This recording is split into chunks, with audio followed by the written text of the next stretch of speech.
It was reported that Triple H was not consulted about the NXT cuts that happened just a few weeks ago. The decision was made primarily of the trio of Vince McMahon, Bruce Pritchard, and Johnny Ace, a.k.a. John Laurinaitis. Dave Meltzer of the Wrestling Observer newsletter is now reporting that Triple H's lack of involvement goes even further, saying that the NXT founder was not even aware of the members of the NXT roster being cut at all, so he had no input in it. There was no say as far as storylines go. The report also goes on to say that Triple H found out about these departures after the names had been confirmed by Vince McMahon, Pritchard, and the rest, and only after John Laurinaitis has started to make calls to some of these talents. So Triple H basically found out when we all did about these releases, and the lack of inclusion in the discussion surrounding the brand he runs further amplifies the suggestion of a, quote, toxic power struggle backstage in WWE, with certain higher-ups in the promotion reportedly fearful of their own positions should the game ever take control of the company, which many people expect him to do. So there's a lot here, Trevor, and none of it looks good as far as WWE. Sorry, the higher up at WWE's relationship with specifically Triple H and NXT.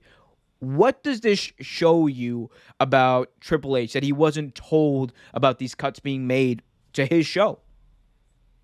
I mean, I wish I could say it surprised me, but when Vince McMahon is your boss, it really doesn't surprise me. I mean, because at the end of the day, Vince will go behind whoever's back to do whatever. You know what I mean? So it really doesn't shock me.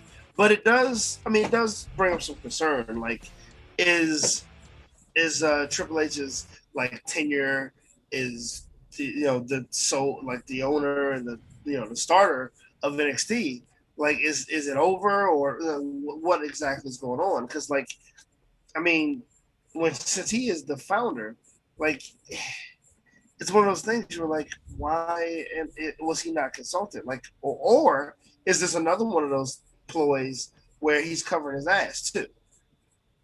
Like, I mean, it could go either way, honestly. It very well could. It very well could. And the thing that I'm thinking when I hear this news, right, it's not that I think Triple H might, it's not that he might be forced out of WWE, because I honestly can't see him going anywhere else. There's nowhere else for Triple H to go, if we're being honest. Like, anyone who says, oh, he won't go to AEW and be the same Triple H. He won't do any like that. He's someone who is a WWE guy. If he's not in WWE, he's not doing wrestling. And if he's not doing wrestling, I don't know what he's doing. So Right.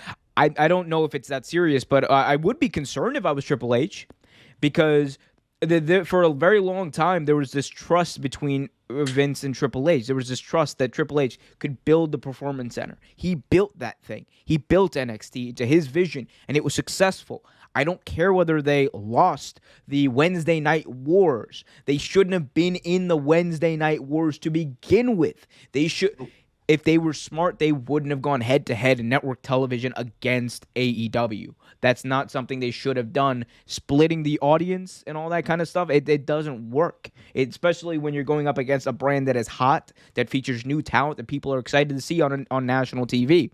So, and a lot of the blame, it's reported, goes to Triple H for losing, quote unquote, again, the Monday night or the Wednesday Night Wars, and that's why he's been kind of less consulted. And I think that's a stupid mistake to make, because Triple H created arguably outside of AEW before them, the hottest brand in professional wrestling as far as the hardcore fans, the people who actually spend money on your product.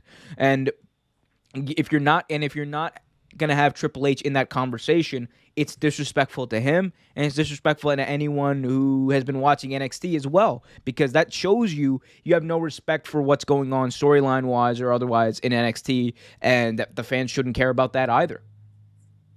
You're absolutely right. I mean, you're absolutely right. I would, like you said, I wouldn't worry about him going out, because where's he going to go? Like, just to reiterate your point, like, where's he going to go?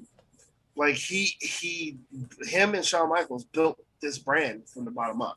I mean, this brand had before AEW had it, before AEW existed. This was one of those big promotions that felt like a little promotion, felt like it had indie feels, like I said earlier, and it still does to me. But like, if you take Triple H out of the equation, I don't think you have the product you have. So it again, it goes back to a little bit of worry on my part as a fan because, like, like why are you going behind his back, or was he really involved, or whatever? You know what I mean? Yeah, I agree. And to kind of put a bow on this from my perspective, I think that there are certain people. I'm not going to speculate who is, but we mentioned three specific people. I Right. think there are certain people amongst that group who probably want Triple H out of power or want him because they do fear that their positions are weaker. They do fear that their positions are weaker if Triple H ever comes to power in WWE because of the way Triple H envisions wrestling. Because you could argue that the way Triple H envisions wrestling is closer to what you and I would want. It's closer to Yeah. what most hardcore wrestling fans would want. And there's a lot of people who are out of touch. There are a lot of people who see wrestling in a different light, who only know wrestling in a certain way. And that is the way of Vince McMahon, which was fine for a while, but it has played its course. And that is one thing I think the old guard has not realized about wrestling. Triple H is someone who Evolution was the perfect gimmick for him, the perfect stable, the perfect name for his stable, because that has been Triple H every step of the way. His character evolves. He evolves. His way of thinking about wrestling has evolved, and in a very positive way. So I think it's very problematic the fact that he was not even consulted about this, and I think it goes to show you how sometimes people they would rather show respect, or they would rather only see things from their own perspective rather than the perspective of the paying customers that exist out there. Thanks for watching this video from Real Take Sports Talk. Remember to like, share, subscribe, hit that notification bell so you get notified whenever a new video is released. Also, remember to check out our live show every single Thursday at 8 p.m. right here on the YouTube channel. And remember, keep it real.